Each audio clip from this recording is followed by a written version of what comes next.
اردو ہے جس کا نام، ہمیں جانتے ہیں داغ، سارے جہاں میں دھوم ہماری زباں کی ہے۔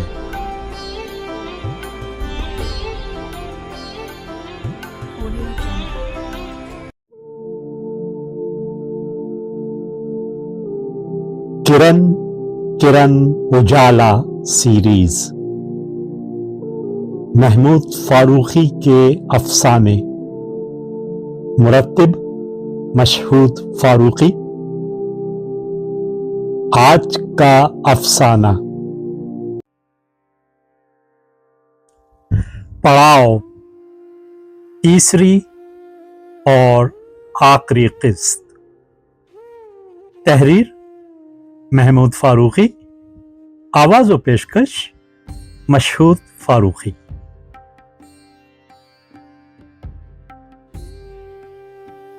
دوسرے دن صبح ماما کرن نے کسی کے مطالبے کا انتظار کیے بغیر سلسلہ جوڑ دیا۔ میری آنکھ اسی کرسی پر کھلی، معلوم نہیں میں کب کس حال میں اس جگہ آ کر بیٹھا تھا اور جانے کب سو گیا تھا۔ اس وقت اٹھا تو جوڑ جکڑا ہوا تھا اور بس یوں لگ رہا تھا جیسے میں اندر سے خلاص ہو گیا ہوں۔ بے مطلب سامنے مورم کے ٹیلوں کو دیکھتا رہا جن کے پیچھے سے سورج اٹھتا ہوا نظر آ رہا تھا۔ دنیا بڑی دھلی دھلائی معلوم ہو رہی تھی، لیکن میرے اندر وہاں کچھ نہیں تھا، بس دھواں ہی دھواں، جیسے اندر سب کچھ جل کر راکھ ہو گیا ہو اور دھویں کے سوا کچھ نہ بچا ہو۔ کچھ لوگ غسل خانے میں گھسے اور پھر نکل کر برآمدے میں چلے گئے۔ پھر ڈالی غسل خانے سے نکل کر برآمدے کی سیڑھیوں پر چڑھتی نظر آئی۔ اچھا ہی ہوا کہ اس نے مجھے نہیں دیکھا۔ جب دودھ والا اپنی سائیکل لے کر ٹیکرے سے اتر گیا تو میں نے پاشا کو جھپاک سے غسل خانے میں گھستے ہوئے دیکھا، اس خیال سے کہ نکلتے وقت کہیں اس سے سامنا نہ ہو جائے۔ میں اٹھ کر کچن میں چلا گیا۔ مجھے کیا، جائے سالہ جہنم میں، اور میں نے چھری اٹھا لی۔ جب میں پیاز کی چٹنی میں سرکہ ٹپکانے کے لیے نئی بوتل کو کھول رہا تھا تو غسل خانے کا دروازہ کھلنے کی آواز آئی اور پاشا کھڑکی کے سامنے سے گزرتا ہوا دکھائی دیا۔ میں اسے دیکھ کر غصے سے نظریں پھیر لیتا، لیکن اس کے جھکے ہوئے سر، سست چال، ستے ہوئے چہرہ اور مری مری نظروں سے کچھ یوں لگ رہا تھا جیسے زندگی کا شعلہ بجھ گیا ہو اور اب وہ صرف راکھ کا ایک مجسمہ ہو جو شاید ابھی چلتے چلتے بکھر جائے اور ہوا اس کے غبار کو نہیں۔ مجھے اس ناتجربے کار لڑکے پر بے اختیار ترس آ گیا جسے حالات نے ایک ہی رات میں کچھ سے کچھ کر کے رکھ دیا تھا۔ میں نے ماما کرن کی طرف دیکھا۔ ماما نے اپنا سر پر ہاتھ پھیرتے ہوئے فقرہ درست کیا۔ پاشا نے میری طرف دیکھا اور پھر سرکے کی بوتل کو، اور سر پٹا کر آگے بڑھ گیا۔ میں نے سرکے کی بوتل زور سے میز پر پٹک دی۔ مجھے اپنے آپ پر بڑا غصہ آیا۔ یہ ریسیں کھیلنے اور شرطیں باندھنے کی عادت، اگر میں پہلے ہی اسے بتا دیتا تو وہ کیوں تباہ ہوتا۔ میں نے اسے مار ڈالا۔ میرا جی چاہا کہ اس کے پاس جا کر سب کچھ کہہ دوں اور اس کے پاؤں پر سر رکھ کر معافی مانگوں، لیکن میری ہمت نہیں پڑی۔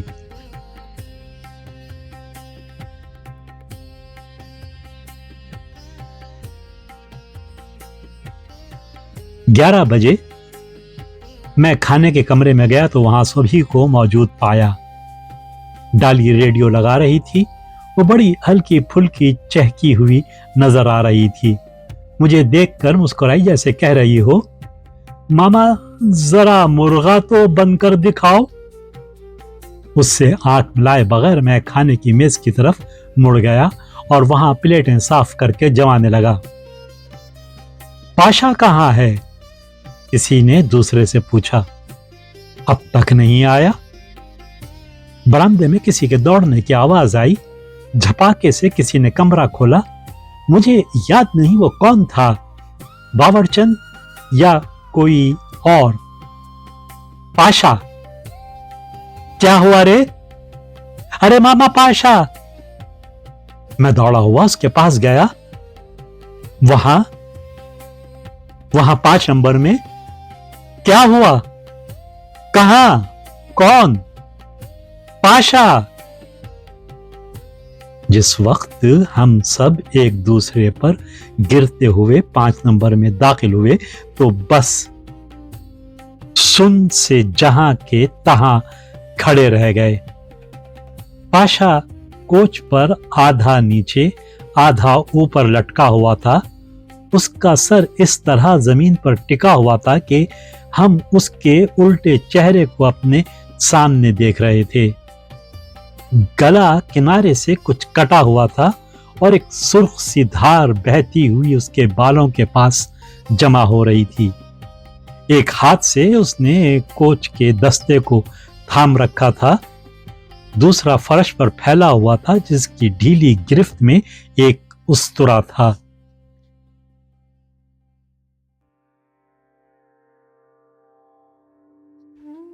میرا سر گھومنے لگا، شاید مجھ پر غشی طاری ہو گئی۔ صرف ایک چیخ مجھے سنائی دی جو یقیناً ڈالی کی تھی۔ پھر مجھے پتا نہیں کیا ہوا۔ جس وقت میرے ہوش ٹھکانے آئے تو معلوم ہوا پاشا کو ہسپتال پہنچا دیا گیا ہے، پولیس آ گئی ہے اور وہ سب کھانے کے کمرے میں جمع ہیں۔ جب میری باری آئی تو ان لوگوں نے مجھ پر سوالات کی بوچھاڑ کر دی۔ میں نے بہت سنبھل کر ان کے جواب دیے اور وہ باتیں نہیں بتائیں جو کل رات گزر چکی تھی۔ رات کو پاشا کے سینما جانے اور پھر صبح غسل خانے سے نکلنے تک ہی میں نے اپنے بیان کو محدود رکھا۔ جب میں بیان دے کر پھرا تو میری نظر ڈالی پر پڑی۔ وہ دیوار سے لگی ہوئی بینچ پر باورچند کے کاندھے سے سر ٹکائے بیٹھی تھی، لیکن وہ ڈالی نہیں تھی۔ گھنٹے 2 گھنٹے کے اندر اس میں کس قدر تبدیلی آ گئی تھی۔ زرد چہرہ، پھٹی ہوئی آنکھیں، پتھرائی ہوئی نظریں۔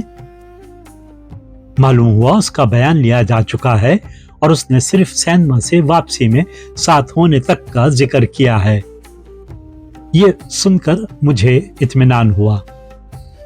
پولیس نے شاید اپنی ساری کارروائی ختم کر لی تھی۔ انسپکٹر کاغذ اکٹھا کر رہا تھا کہ ڈاکٹر نے اس سے کچھ پوچھا، جس کے جواب میں اس نے زور سے کہا، خودکشی کی واردات ہے۔ نہیں۔ میں چونک کر پلٹا۔ ڈالی باورچند کی گرفت سے نکل کر لامبی میز کی طرف دوڑی، دونوں ہاتھ میز پر ٹیک کر اپنے آدھے قد کا پورا بوجھ سامنے ڈال کر بڑے زور سے چیخی، نہیں نہیں، وہ قتل ہوا ہے۔ کس نے قتل کیا؟ انسپکٹر نے چونک کر پوچھا۔ میں نے، ڈالی چیخی، میں نے قتل کیا ہے، مجھے پکڑ لو، میں نے پاشا کو قتل کر دیا۔ ہائے، میں نے کیا کر دیا؟ ہائے، میں نے۔ پاگل ہو گئی ہے؟ پاشا نے خود لکھا ہے، انسپکٹر نے ایک پرچے کو میز پر سے اٹھاتے ہوئے کہا۔ कल रात मैंने उसे कत्ल कर दिया था। डाली ने उसकी बात सुनी अनसुनी करके बड़ी जोर से कहा। कल रात? इंस्पेक्टर ने जोर से क़हक़हा लगाया।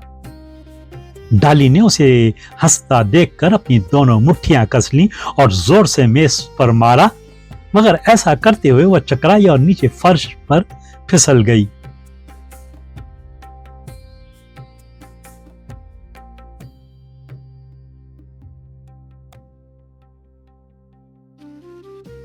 बिलारम की तरफ से आसमान पर काले काले बादल इकट्ठा हो रहे थे। दूर स्टेशन पर रोशनी की एक दौड़ती हुई लकीर आहिस्ता आहिस्ता रुक गई थी। किस्सा बज़ाहिर अपने इख्तिताम पर पहुंच गया था। मामा किरण खामोश बैठा मेज के किनारे को नाखूनों से खुरच रहा था। उसे इस तरह सोच में बैठा देखकर मुझे ख्याल हुआ शायद कोई बात अभी रह गई है।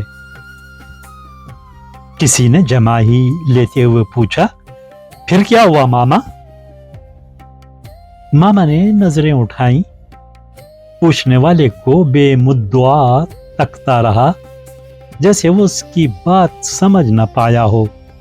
फिर उसने सर झुकाए हुए हौले से कहा, होता क्या? जो कुछ हुआ कम था। हाँ, पाशा। बाद में जो कुछ हुआ सब बेकार है। मामा ने झुककर ताड़ी का कल्हड़ उठा लिया और जो कुछ उसमें बची थी एकदम से हलक में उंडेल ली। मैंने जल्दी से सिगार जला लिया, लेकिन एक सवाल रह रहकर मेरे दिल में खटक रहा था। मैंने डरते डरते मामा की तरफ झुककर आहिस्ता से पूछ लिया, हाँ पाशा, क्या वो मर गया मामा? मामा यूं चौंक पड़ा जैसे उसे डंक लग गया हो, तो कुछ ऐसी नजरों से जैसे मुझे भांप रहा हो, देखते हुए कहा, मर गया होगा साला।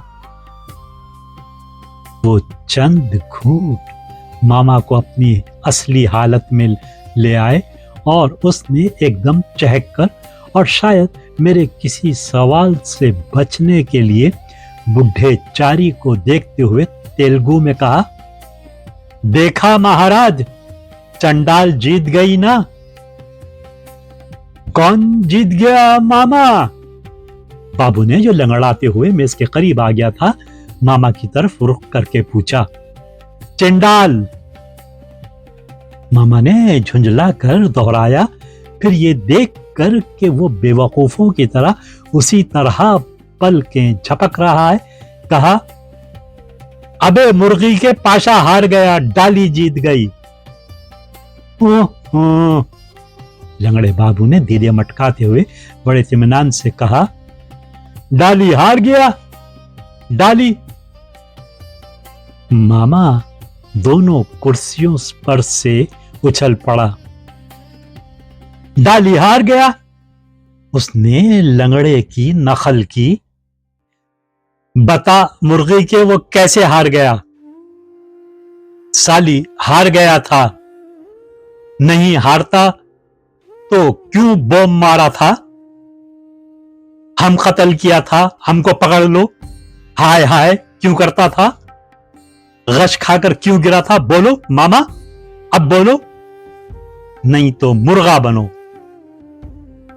लंगड़े का इंकशाफ गैर मुतवक्को और अचानक था, लेकिन कुछ ऐसा बौखला देने वाला भी तो नहीं कि उसे सुनते ही मामा का मुंह खुले का खुला रह गया और उसके खूबसूरत दांत चांदनी में चमकने लगे। ऐसा मालूम होता था जैसे बाबू की बात बिजली बनकर उस पर गिरी है। वो कुछ देर तक तो सब कुछ बौखलाए हुए अंदाज में देखता रहा। इस दरमियान में उसके लब लरसते रहे। दोनों हाथों से उसने मेज के किनारे को थाम लिया, फिर अपने ही आप मुस्कुरा दिया। एकदम से उठा, बाबू के पास जाकर उसके कांधों को पकड़ लिया और बड़े गहरे लहजे में कहा, डाली हार गया था ना। बाबू उसके बदले हुए अनोखे अंदाज को देखकर सहम सा गया और आंखें झपकते हुए बोला, हाओ मामा, डाली हार गया था।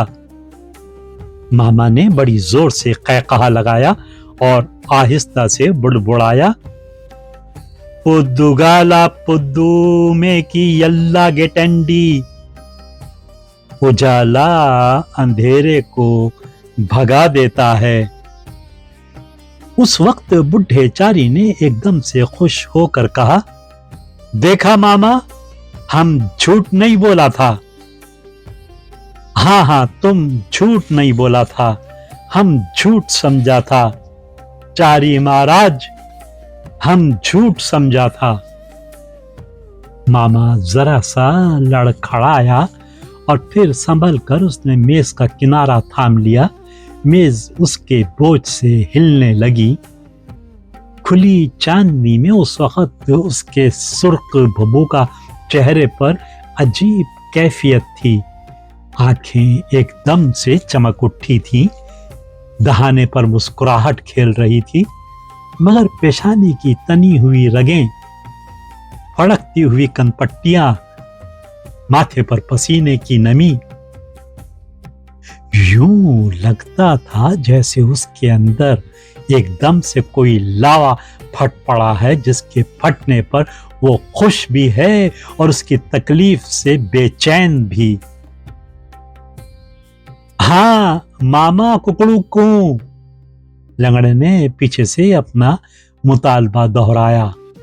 जरूर जरूर, ये कहते हुए मामा कुछ पीछे हटा, एकदम से झुका जैसे मुर्गा बनने लगा हो, मगर मालूम नहीं क्या हुआ, अपनी कलाई से दाईं पसली दबा ली और लड़खड़ाते हुए कुर्सी पर बैठ गया।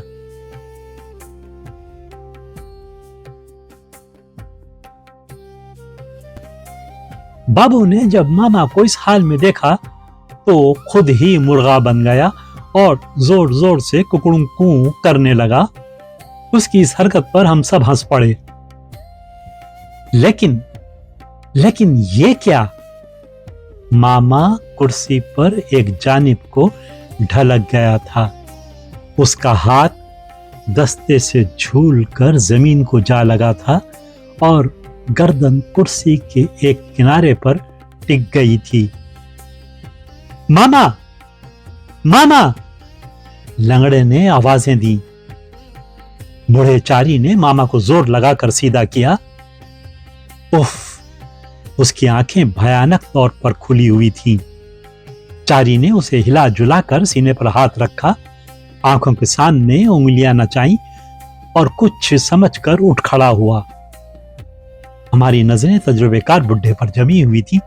देखें वो क्या कहता है। बूढ़े चारी ने एक नजर हम पर डाली, कुछ ना बोला, भारी कदमों से आगे बढ़ा, हाथ बढ़ाकर बिल्कुल मामा के अंदाज में उस साल खोरदा लांबी मेज को अपनी उंगली से धक्का दे दिया। मेज हौले हौले झूलने लगी। कैसे कैसे लोग यहां आए, आके चल दिए।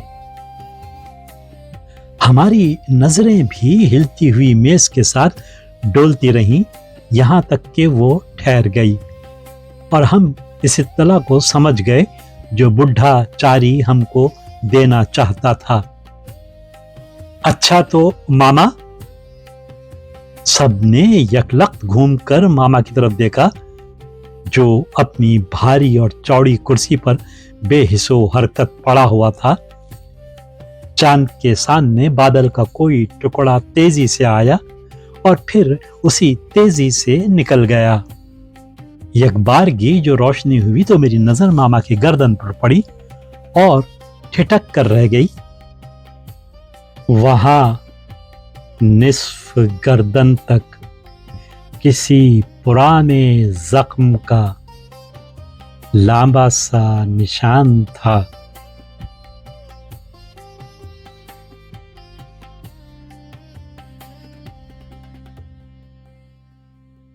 वीडियो देखने के बाद चैनल को सब्सक्राइब करना ना भूलें और ताज़ा तरीन अपडेट्स के लिए घंटी के बटन को ज़रूर दबाएं ताकि हमारे मुनफरिद और पुरअसर पैगामात आप तक पहुंचते रहें।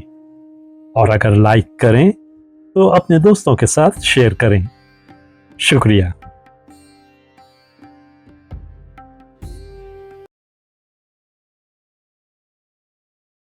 किरण किरण उजाला।